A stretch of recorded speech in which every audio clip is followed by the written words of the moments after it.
Canada visitor visa आज किसी का 25 दिन में आ रहा है और किसी का 2 महीने हो गए, रिजल्ट ही नहीं आया।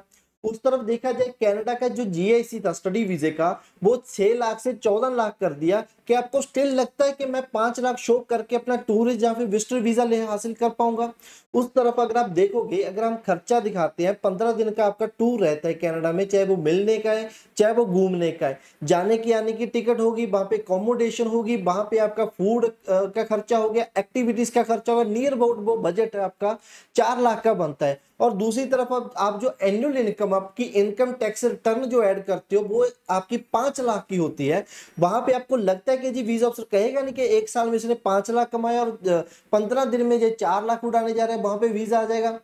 ऐसे ही बहुत सारे रूल्स हैं जो कनाडा ने चेंज करता जा रहा है फ्रीक्वेंटली।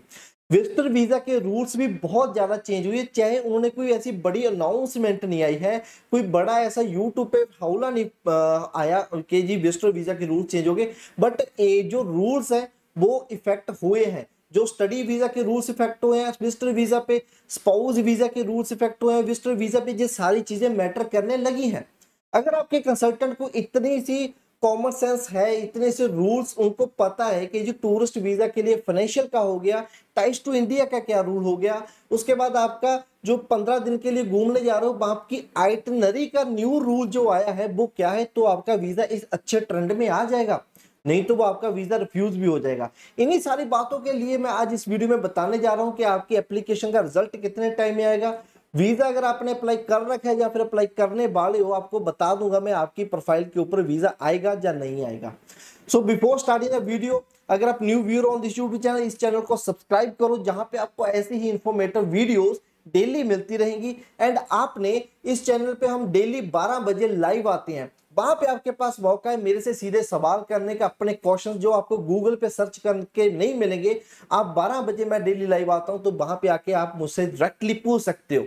वहां पे आप देख सकते हो हमारे प्रीवियस जो हम लाइव आते हैं वो भी आप वहां पे चेक कर सकते हो, बहुत सारे ऐसे क्वेश्चन पूछे जाते हैं मेरे से जो कि बहुत नॉर्मल होते हैं, राइट? सो उनका मैं आंसर करता हूं। सो वीडियो को स्टार्ट करना है सबसे पहले कि जी एक एप्लीकेंट का 25 दिन में वीजा आ रहा है और दूसरे एप्लीकेंट को 2-2 3-3 महीने हो गए जी उसका रिजल्ट ही नहीं आ रहा, सो उनके लिए क्या सोल्यूशन है, या ऐसा क्यों हो रहा है आपकी रिजल्ट आज जो 25-20 दिन में वीजा आ जाए, आप क्या करें अपनी एप्लीकेशन में? फर्स्ट चीज ये है जी, जब भी आपने अपनी एप्लीकेशन करनी है, मेक श्योर कि अपने जो ट्रैवल प्लान है उससे 3 महीने पहले करनी है एज पर एम्बेसी रूल।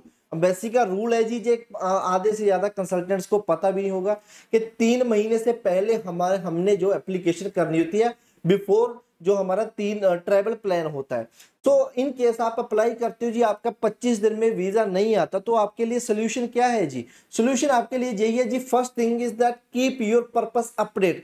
जब भी आपका फाइल लगाते हो, फॉर एग्जांपल आपने किसी को मिलने जाना था, ठीक है, आपने 25 जून लगाया था, बट आज जो हो गई है 11 जून हो चुकी है, राइट? तो बट आपका अब तक वीजा नहीं आया, तो वीजा अफसर को भी पता है कि जी आपका पासपोर्ट स्टैंपिंग को भी 20-20 दिन 25-25 दिन लग रहे हैं, तो आप टाइम पर पहुंच नहीं पाओगे। तो आपका 25 तारीख तक तो वो वैसे भी वीजा नहीं देगा, ये चीज समझो आप, क्योंकि उसको पता है कि जी मौके पे टाइम स्टैंपिंग नहीं होगी। सो वीजा ऑफिसर आपको थोड़ी कहेगा कॉल लगा के, जब आपको रिक्वेस्ट करके जी आप अपना जो ट्रैवल एक्सटेंड करो, नो, वो वेट करेगा, ठीक है? आपकी फाइल वहां पे क्या हो गई, होल्ड पे चली गई, ठीक है? ये चीज समझने वाली है, ये चीजें कोई बताता नहीं, हम जो एक्सपीरियंस करते हैं एप्लीकेशन में उसमें समझने को मिलती है। उसके बाद अगर तो आपने ट्रैवल प्लान एक्सपायर होने के बाद 1-2 दिन बाद जब पहले आपने पर्पस अपडेट कर दिया तो ठीक है, नहीं तो आपकी रिफ्यूजल आ जाएगी जी, on the basis of your travel plan has expired. उसको ऑलवेज कीप अपडेटेड। आपने अपनी इनविटेशन लेटर दोबारा मंगाओ, लीव लेटर जो लगाए थे वो दोबारा लगाओ, उसको वहां पे एक लेटर लिख कर दो, अच्छे एक्सपर्ट से लिखवाओ कि जी मैं जो मेरा पर्पस है वो स्टिल गुड है, मैं मिलने जाना चाहता हूं, बट मैंने जो है अपना ट्रैवल प्लान एक्सटेंड कर रही है, I respect the Canadian laws कि मेरा टाइम रिजल्ट पे नहीं है, no problem, but I have extended my, ठीक है? सो ये चीज होगी। दूसरी बात है जो जैसे कि मैंने बताया कि 3 महीने पहले अपनी एप्लीकेशन लगाओ अगर आप अपना टाइम पे वीजा चाहते हो, 25-20 दिन में वीजा चाहते हो। दूसरी बात है जी, always keep your file forward, ठीक है? मतलब क्या है कि आप अपनी एप्लीकेशन में जो डॉक्यूमेंट्स होते हैं ना, फॉर एग्जांपल आप बैंक स्टेटमेंट लगा रहे हो, तो उसकी क्वालिटी अच्छी रखो। यस भी नो कि हमारे पास 4 MB की रिक्वायरमेंट होती है, ठीक है? सो उसमें आपको इस तरीके से डॉक्यूमेंट चूज करने के जो वीजा अफसर को सबमिट करने हैं कि उनकी क्वालिटी के साथ कोई हेरा फेरी ना हो। हम डॉक्यूमेंट्स ऐड कर देते हैं, या फिर हम ऐसे ही स्कैन करवा लेते हैं किसी नॉर्मल कैफे से, वो चीजें वहां पे फिर आपके वीजा आने में गड़बड़ी करते हैं, फिर वो आपकी बैंक को भेजी जाती है, फिर बैंक से वो सारी चीजें हैं जो है वेरीफाई करवाई जाती है कि जी ये ठीक है या नहीं है, तो उन केसेस में टाइम लगता है। जो भी आप डॉक्यूमेंट्स लगाते हो, चाहे वो एक्सपीरियंस का है, चाहे वो आपका बैंक स्टेटमेंट्स है, चाहे वो बैलेंस सर्टिफिकेट है, चाहे वो आपका कुछ भी डॉक्यूमेंट है, कि आपका वो फुली अच्छी तरीके से नोटराइज या फिर अटेस्टेड होना चाहिए, उनको नीड ना पड़े वेरीफाई करने की, और उनकी क्वालिटी बहुत अच्छी होनी चाहिए। तो ये भी एक बहुत बड़ा फैक्टर है जो आपकी एप्लीकेशन को डिले करता है। तो मेन चीज है कि अगर आप चाहते हो कि आपकी एप्लीकेशन भी बैकलॉग में ना जाए, आपके एप्लीकेशन पर होल्ड ना पड़े, 20-25 दिन में वीजा आ जाए, सो ये जो मैंने आपको रिकमेंडेशंस दी है बहुत ही ज्यादा अच्छी है, मेरे एक्सपीरियंस से है, इनको फॉलो करें। और प्लस है जो एक कंसल्टेंट जो रिप्रेजेंट करता है आपकी एप्लीकेशन, उस पर भी बड़ा निर्भर होता है। अगर तो आपकी एप्लीकेशन अच्छे तरीके से रिप्रेजेंट की जाती है, कोई ऐसा कॉम्प्लिकेशंस नहीं रखी जाती है आपकी एप्लीकेशन में, तो मैं आपका जो वीजा है वो 100% गारंटी है कि जी जल्दी ही आएगा। अगर आपकी फाइल में ही कॉम्प्लिकेशंस है, बैंक स्टेटमेंट पता नहीं कहां पर है, जब हम एक एप्लीकेशन लगाते हैं तो हम बताते हैं जी बैंक स्टेटमेंट मेरी फलाना पेज पर है, हम लिखकर बताते हैं, मेरा बैलेंस स्टेटमेंट जो बैलेंस सर्टिफिकेट है वो इस नंबर पेज पे है, मेरा पासपोर्ट इस नंबर पेज पे है। सो वो सारी चीजें वीजा ऑफिसर के लिए आसानी करो ताकि उसको ढूंढना ना पड़े। फॉर एग्जाम्पल वीजा ऑफिसर ने देखना है कि जी तुम दुबई गए थे, मैंने दुबई का वीजा देखना है यार कहाँ पे है, वीजा तो कई कंसल्टेंट लगाते नहीं, वो अराइवल एंड डिपार्चर वाली मोर लगा देते हैं। सो वो नहीं रहती, वीजा साथ में लगाओ, और वीजा अच्छी क्वालिटी का लगाओ, और वीजा बताओ जी इतने नंबर पेज पर पड़ा है। तो ये होती है एक अच्छी रिप्रेजेंटेशन जो कि आपके कंसल्टेंट के ऊपर निर्भर करती है।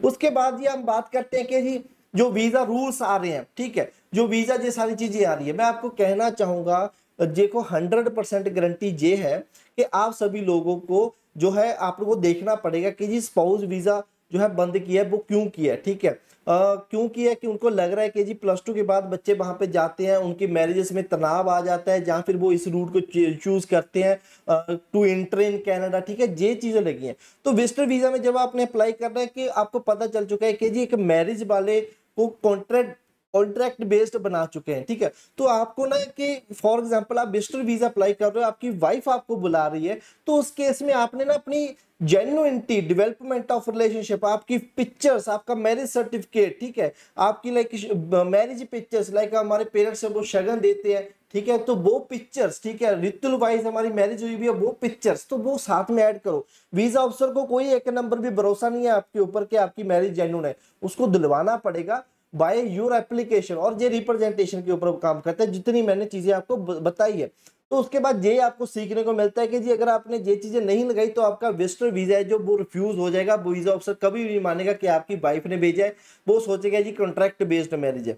उसके बाद जी फाइनेंशियल के ऊपर आ जाओ, जैसे कि मैंने आपको बताया कि जी 5 लाख की ITR के ऊपर वीजा नहीं आएगा, कम से कम आपको 20-25 लाख इनकम शो करनी पड़ेगी तो वीजा आएगा। वो कैसे होगी इनकम शो? सो अगर आपकी 5 लाख की ITR है, आपकी वाइफ की 5 लाख की ITR सबमिट करो, आप अपने मदर फादर की ITR सबमिट करो, 20 लाख तो सीधा होगी। भाई बहन की ITR सबमिट करो, ज्वाइंट फैमिली दिखाओ, फिर दिखाओ कि जी हमारे घर में 25 लाख सालाना एनुअल दिखता है एज पर टैक्स रिटर्न। वो जो टैक्स रिटर्न है उनको वो नकारा नहीं किया जा सकता, राइट। तो इनकम फाइनेंशियल के ऊपर आपकी जो है रिफ्यूजल नहीं आएगी। फाइनेंशियल को भी हमने टारगेट कर लिया, द पर्पस ऑफ जो आता है कि कंसिस्टेंट नहीं है उसको भी टारगेट कर लिया। फंड्स है जो आपके ऐसा लोग 5 लाख शो कर दिए, जैसे कि कनाडा में GIC डबल हुआ है, तो आप ही अगर कहाँ पे 5 लाख पहले वीजा आ जाता तो अब उसको 10 लाख तो मिनिमम करो ही करो। अगर आपका 5 लाख का आज बजट है तो हम वीजा ऑफिसर को कह सकते हैं कि जी मैं पूरा ही नहीं खर्चने वाला 5 लाख, 50% यूज करने वाला हूं मैं अपनी सेविंग्स का, right, 50% still will be with me, ठीक है। तो ये चीजें शो करो उस वीजा ऑफिसर को। आप अपनी ट्रैवल आइटनरी बना रहे हो, ऐसा मत करो कि जी मैंने एक होटल बुक कर लिया बस दिखा दे कि जी मैं टोरंटो का CN टावर घूमना है, जे घूमना है, वो घूमना है, ऐसा मत करो। उसको यूनिक रखो, विद पिक्चर्स ऐड करो। फॉर एग्जांपल कोई मैं कह दूं कि जी अल्बर्टा में पहाड़ों के बीच में कोई पुल जा रहा है, ठीक है, और वो कोई यूनिक है, जैसे चाइना में वो विजिबल पुल है ना शीशों वाला, तो वहां पे ऐसी चीजें ढूंढो कि आपको अल्बर्टा में क्या चीज देखने को मिल रही है, उस अकॉर्डिंगली आपने होटल बुक करना है, उस अकॉर्डिंगली अपना एक जेन्युइन वे में ट्रैवल आइटनरी बनाकर देखो। आपको पता चल जाएगा कि जी जी जेन्युइन है, ठीक है। अगर आप वही कॉपी पेस्ट वाली करोगे, जब वेबसाइट से आइटनरी लोगे, वहां पे वीजास नहीं आने वाले। सिमिलरिटी सॉफ्टवेयर्स होते हैं कनाडा के पास, राइट। सो ये चीजें आपको जो है गौर करनी होगी अपनी एप्लीकेशन में। काफी चीजें मैंने बताई हैं और इसमें से 1000 ऑफ चीजें जो है मैं एक वीडियो में नहीं बता सकता। डेली हम लाइव भी आते हैं, आपने वहां पे भी आना है। सब्सक्राइब कर लो, जब हम आपको लाइव आए तो आपको पता भी चले। सो आई होप कि आपके लिए ये काफी इंफॉर्मेशन है, इसको लाइक करो अगर आपको ये इंफॉर्मेशन हेल्पफुल लगती है। सो इस वीडियो में इतना ही। नमस्कार, सत श्री अकाल।